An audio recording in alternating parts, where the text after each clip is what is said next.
Thanks for joining us. I'm back after a month of hiatus. In my office right now for this show is Yu Ren Chong. The last time I spoke to him was on the steps of the Thames River in London. That's right. It's crazy, right? That must be 2000, I don't know, 18? No, cannot. 2023, I think. 2023. Yeah. Anyway, Ren Chong is here to talk about a bunch of stuff. He's the former Deputy Executive Director of the Women's Aid Organisation. So what are you up to these days?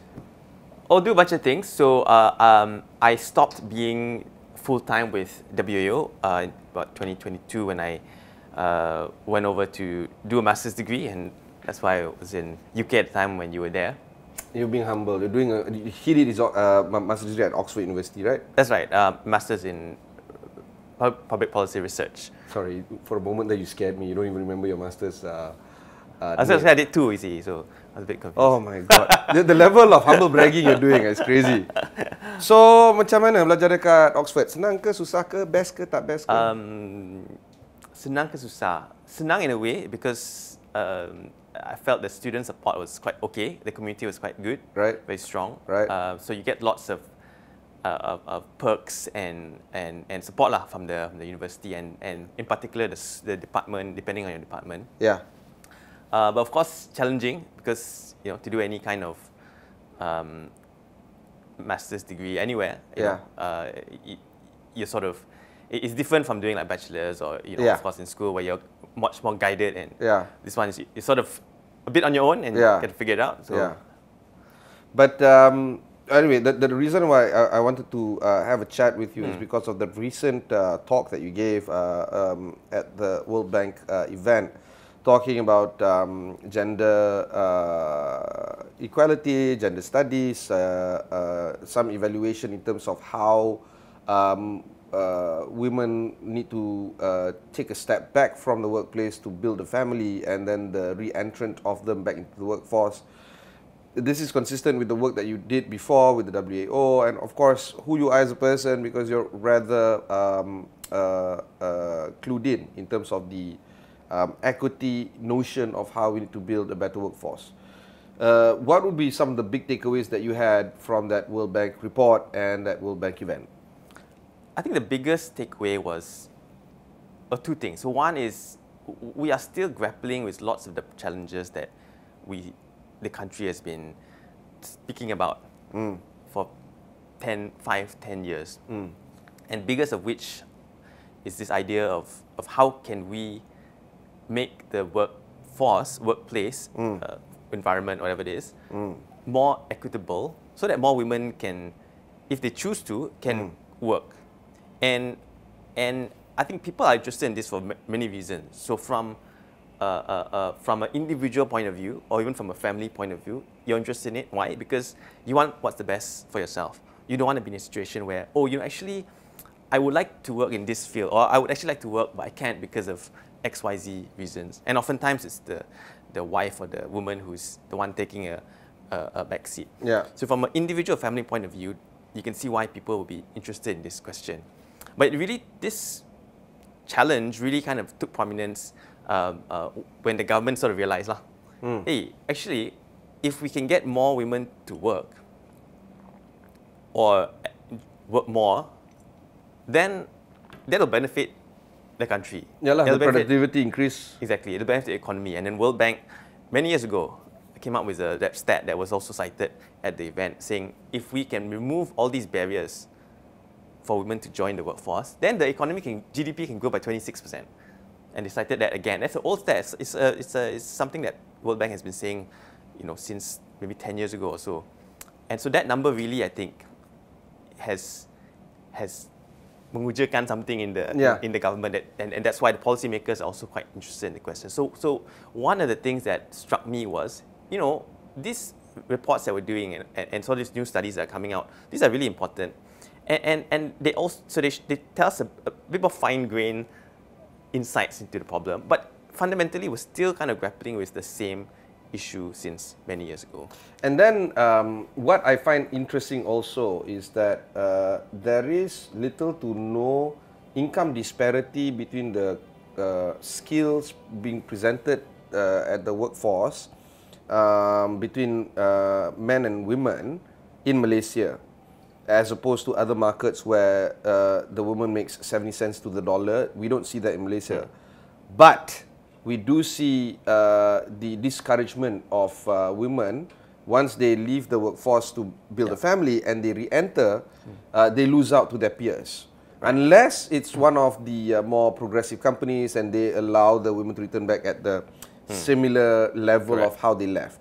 Now that is worrisome for me. Not so much the income part, but the inability for Malaysian employers or Malaysian workforce or workplace to allow women to come back as is, instead of asking them to regress maybe a few steps back before they took off the maternity leave.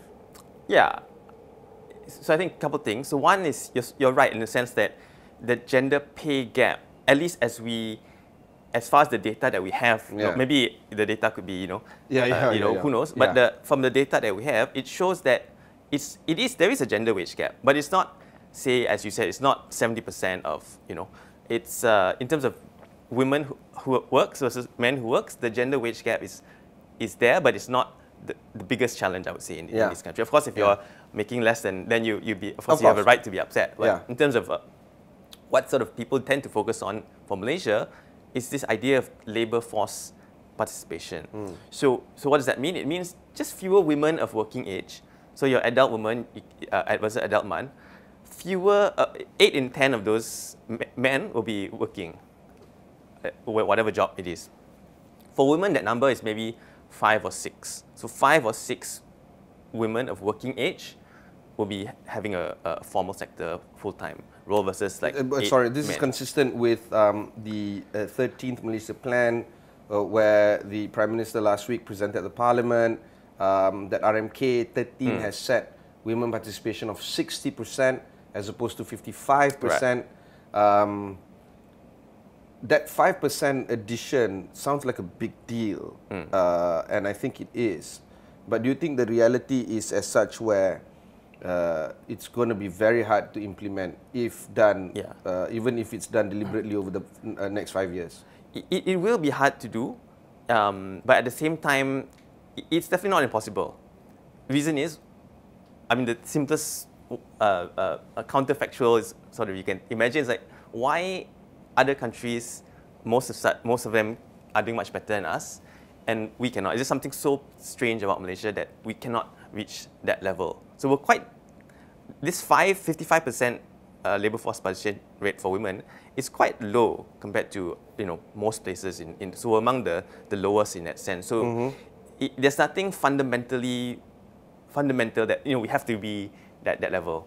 So in that sense, you could easily imagine a scenario where we are not in that situation, whether the rate be 60, 65, or even lots of countries are at 70. I think that's the first thing to say. The second thing to say is that, well, it's not like we aren't making any progress. If you look at this 55 number, it's sort of been hovering around there for the longest time. But at the same time, there are lots of different dynamics going on. So for example, over the past 2-3 decades, more people are having tertiary education. So if you join tertiary education, then you're not going to be in the labor force. So by joining university and not going to work, you're actually bringing that number down. So in that sense, that's not a bad reason for that number to come down. So if you dissect that 55%, you'll see we're improving in some areas, but we're sort of the fact that more people are going to university, both men and women, that actually is bringing that number down a little bit. So I mean, the point is, we have been making some progress, small progress, although that 55 number is sort of quite stagnant over the past few years. The rate of progress is also worrying. It's fine to have progress, but it's not fine if the progress is slow to come. It's too slow. It's way too slow. Especially when it comes to our peers. And I'm not just talking about gender equality and equity. I'm also talking about workforce competency, increase of high quality service industry, wage growth, and many more. What worries you right now when it comes to us peer benchmarking in the region, and what would be some of the key areas that you think not just the government sector, but of course the private sector needs to look at quite considerably over the next 5 years, since we're in the mood to talk about, say, RMK13, this next 5 years, what will be some of the things that you would like to look at? Yeah. So I think maybe to connect that question with the last question you had and sort of broaden it to say, what can the government or what can we do? You're saying the rate of progress is way too slow, and you're absolutely right. So what we need to do is the government needs to really take bolder steps. You cannot just have status quo kind of, let's give a bit of subsidy here, let's give a bit of tax incentive on hiring here and there. We need a much bigger kind of investment, a much bolder kind of policy decision. So what can we do? So I think one thing that really is going to be fundamental is to say, let's actually subsidize maternity leave. So are we doing that already? We are not doing that currently. So the companies pay for maternity leave, basically. But that's 3 months, some companies 2 months, but most companies 3 months. Yeah. Isn't that subsidizing maternity leave? Well, the government says the companies must pay for maternity leave. So for the individual who is on maternity leave, they are getting some form of pay from the company. Yeah. But the company has to pay that cost. Yeah. So what happens when a company is trying to say, well, I'm hiring someone who's 25. Oh, that's active, what do you call this, discrimination, isn't it? Exactly. And that's not illegal in the country. So say you are trying to, say you have an interview, you have 2 candidates. One is a woman, one's a man, both 25 years old, just got married. Yeah. You could sit there thinking, wow, if I hire this guy, I only have to pay 7-day paternity leave, so he gets and what is 7 days, you know what I mean? Yeah, it's 7 days. As opposed to 3 months. Correct. If I hire this person, I pay 98 days. So you might think, I'm not saying you'll do that, but like as an employer, that could be going through your mind. And that's wrong, but I mean, you could say that one would tend to think like that. Of course you have to, as a conscientious person, you want to, not do that. But the reality is that may happen, and that does happen. So you're going to have to absorb that cost as a company.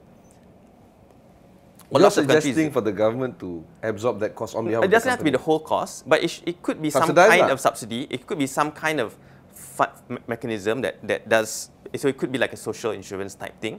Yeah. We've introduced EIS and all this stuff. So there could be some kind of social insurance scheme that pays for that. But the point is, if we continue to put the whole burden on companies, that's fine. But at the same time, we are creating this situation where companies have an incentive not to hire women. I visited my sister in Sweden last month. I was surprised, pleasantly surprised, that in the Scandinavian countries, it's 3 months paternity leave as well. Yeah. I mean, I was thinking, okay, wow. Yeah. And then, of course, look, everything is different there. You know what I mean? It's not just about the paternity leave being 3 months. It's about the pay structure. It's about the effective income tax rate, which is 55%. Yeah. We're looking at a very broad social insurance network, high level of trust. They don't have to present a medical certificate because the thinking is you're already sick. Now you're forcing that particular sick person to go to the clinic to get a medical certificate to prove to the boss that the person is sick. When in actual sense, if that person is sick, the best thing to do for that person is to just let that person rest and recover. But that would also mean that the employers would trust that employee. I'm calling in sick today because I wanna rest. So everything is different there, and I'm thinking, okay, how long does it take for? I'm not saying that there is the best civilization on the planet, right? But it does show some signal that it could be the direction that we want to head into. There is a downside there as well because productivity is nowhere near our productivity, as in Asia, let alone in Southeast Asia, of course, in Malaysia, where our productivity is very high. But we also have to beg the question, what kind of innovative work that can come out from the kind of work that we do here versus there. If you look at those kind of big brands from Volvo to Scania to Siemens to all of this, it's from there. It's not from here. Right. The mass production side is here. Right. So how do we, if not flip the situation, get more innovation and progress from our workplace? those are the kind of things that I'm also Yeah. trying to think about, you know, in the next 4 to 5 years to come. And just want to pick up on a couple of things you said. So one is you said paternity leave there is 3 months or whatever it is, quite long. Yeah. So that is something that, you know, that could help equalize the situation in Malaysia a bit. So if you just say, I'm not saying we should do this right now. I see what you mean. But if you say, so now that 25-year-old male or female, the same question applies to both anyway. Exactly. So I mean, I'm not. It will be quite difficult, I think, for us to get there anytime soon in terms of like, now we just got 7 days a couple of years ago. Yeah. To say, you know, we're going to go to 98 days, I think that'll take a few, you know, but that would a while. also but mean that, no, the government needs to be bold in taking steps, right? Why not? Why not? Yeah, why not? If you ask me, why not? But, you know, so that's one idea. You equalize the situation so there will be no discrimination. Of course, companies will be like, oh, you know, so but if... Now I wouldn't hire 25-year-olds at all, huh? Right, maybe. Okay. But the point is, if you subsidize some of this thing, and starting with maternity leave, because that's what, you know, that's where the challenge is, that would be a good first step. And then just going back to the RMK, I think one really very impressive and promising thing that PM announced in RMK plan was saying making preschool compulsory. Yeah. Making preschool. So this is something that I think it is in the category of let's make bold steps. Let's take bold steps to kind of help families and help children, education, all that, but also help families. If your child is from age, if you look at it, the situation in Malaysia now, the child starts education at what age? 7. 7. In many countries, it's actually 5 or 4. Primary school for them starts at 5, and maybe some are sort of like pre-primary and compulsory starting when the year you turn 4 is when you go to like primary school or preschool or something like that. So we're sort of like 2, 3, you know, about 2-year gap between us and lots of other places. And that's why we finish high school at 18, and most countries they finish high school at 16. Yes, exactly. And this has been in the news in the last couple of days as well. And not just that. Sorry, I just want to add on. You know, they feel that their GCE or year 12 is sufficient, so you don't have to do pre-university. Yeah. Straight away you do first year. Why not? Yeah, exactly. That is also something that we have to do again, you know, either A-levels or matriculation, which is also puzzling. Exactly. You know, I have an 18-year-old daughter. She was like, whatever that I learned in high school, I had to relearn it in my pre-university, and 50% of my first year is the same thing that I've learned for the past 2 years. Right. She just finds it very bizarre, this whole process. Yeah, it is bizarre. And so one thing the government has announced that I think it is a bold policy is that, let's make preschool compulsory. So starting 5. So you're bringing it from the year you turn 7 to the year you turn 5. So that is something that is really interesting of course, from a child development, education point of view, but also from a family in the work point of view, because that is a form of childcare almost. So if your child's in preschool, that's the one less thing that as a parent, a working parent, you have to worry about.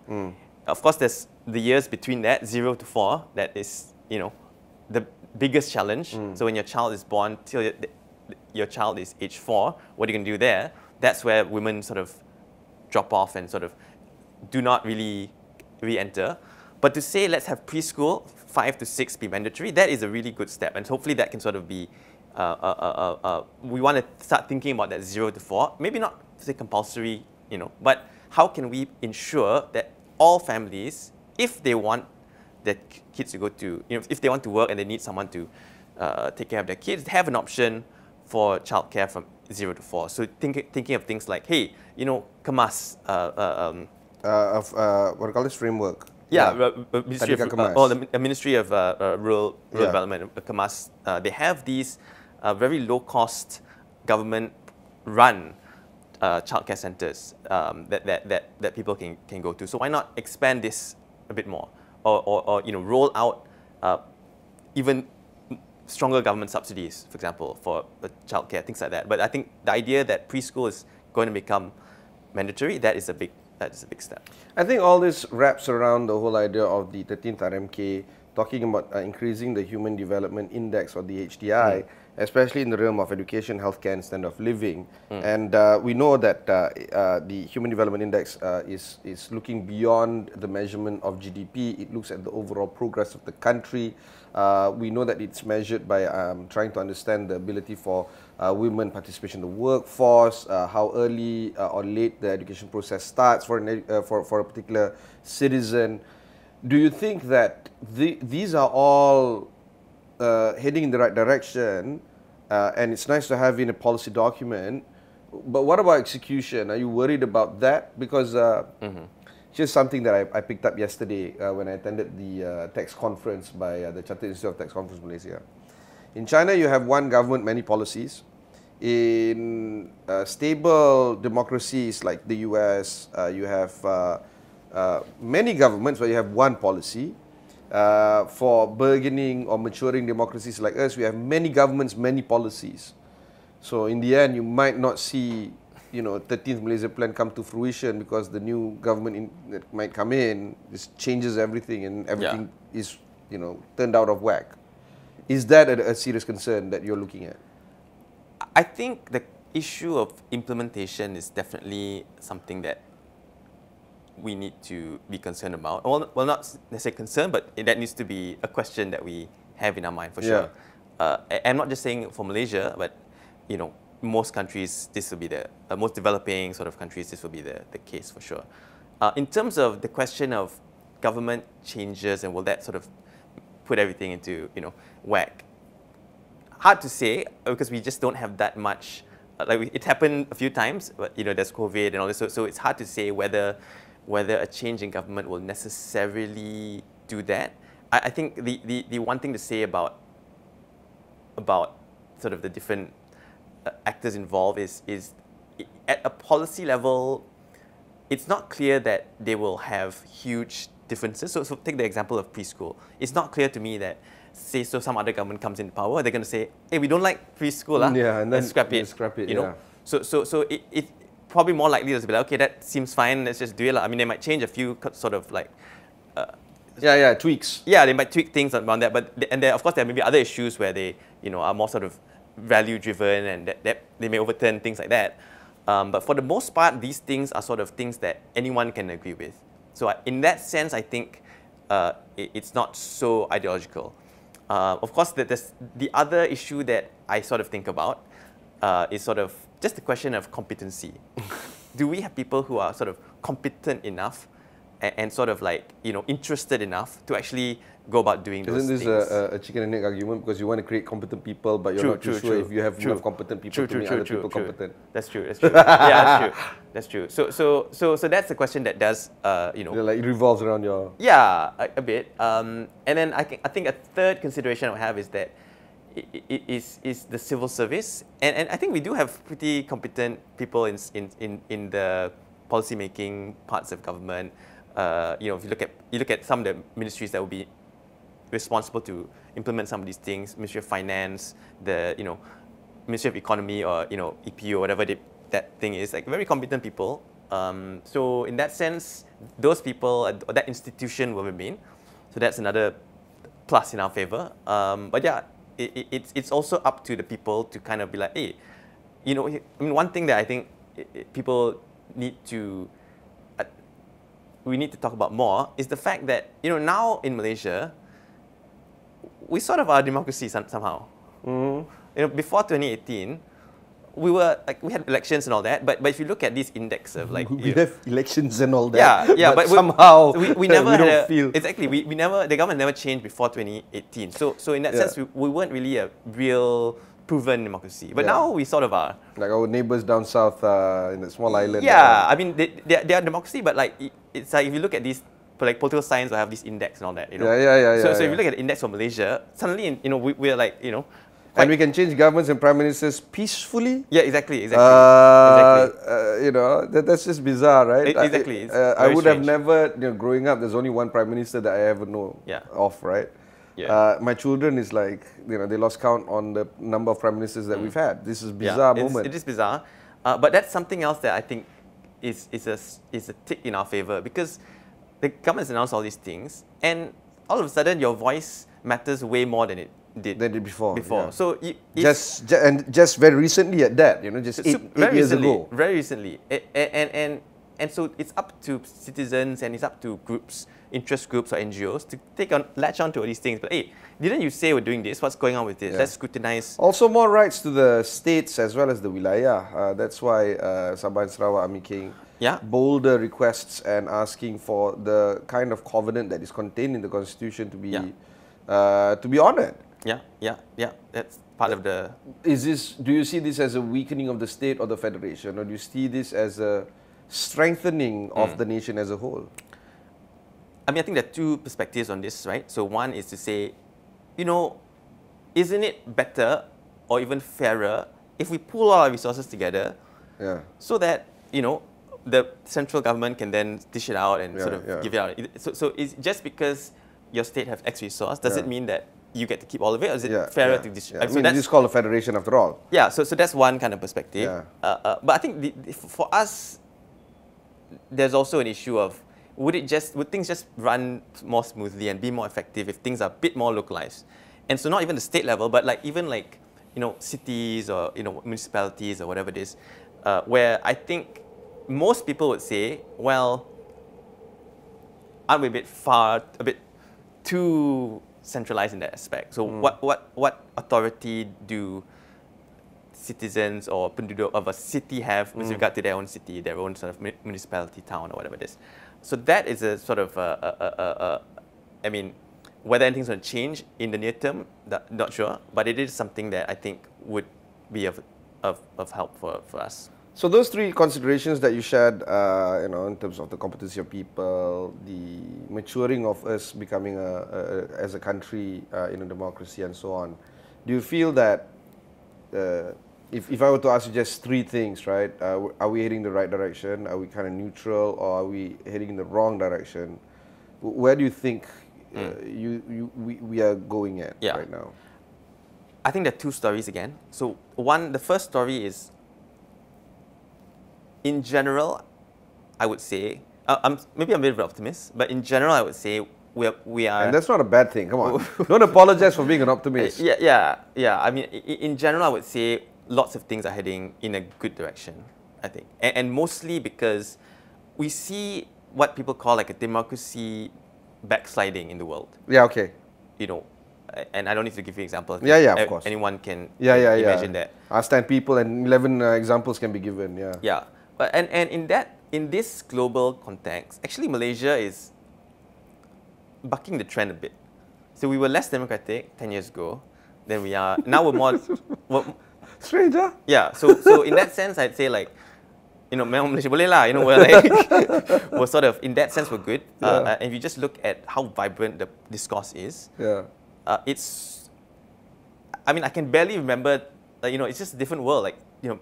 Thinking 15 years ago, even 10 years ago was just a different world. Yeah, Malaysia 2015, versus Malaysia 2025. Yeah, people take things like we have freedom of press. The freedom of press is very, very. Here we are talking about whatever it is. With this 15 years ago probably just wouldn't be possible. So I think that, in a sense, that really is a bright spot for me. So that's kind of one thing, and if you can look at lots of other indicators where we're moving in the right direction in terms of policies and all that.